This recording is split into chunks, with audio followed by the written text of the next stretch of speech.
Құрметті құрметті әріптестер, бүгін сіздермен казмазациясын танысамыз.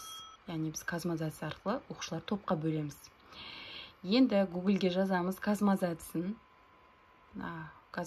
топқа бөлу деп жазамыз. Енді мына жерде алғаш болып шығып тұрған топқа бөлу басып, мына жерде бізге нұсқаулық көрсетіп қойған. Арасына тұр қойылған оқушылардың тізімін жасап, бір жерге сақтап қойыңыз. Осында көшіріп Enter шертпесін басыңыз деген.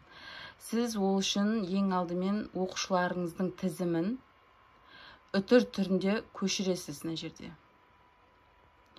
Осыны көшірген дүниеңізді копировать етіп, жаңағы казмазға барып көшіресіз. Енді окей батырмасын басасыз. Сіздің оқушыларыңызды мына жерге тізіп жазып береді. Енді қанша топқа бөлесіз деп тұр. Мен 15 оқушы болғанда мен бұны 2 топқа бөлгім келіп тұр. Мына 2 топқа бөлем. Маған бұлай 2 топқа бөліп берді. Ұстаздар енді сіздерге осы топқа бөліп берді.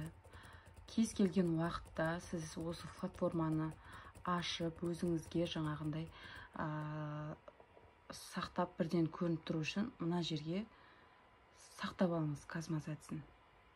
Сабақтың үстінде болсын, ашық сабақ өткенде болсын, сразу кіріп топқа бөліп кете бересіз. Арна ұнаса, лайк басып, комментарий қалдырыңыздар. Бұдан да керемет сайттарға түсіндірме жұмыстарын жүргіземін. Қош сау болыңыздар.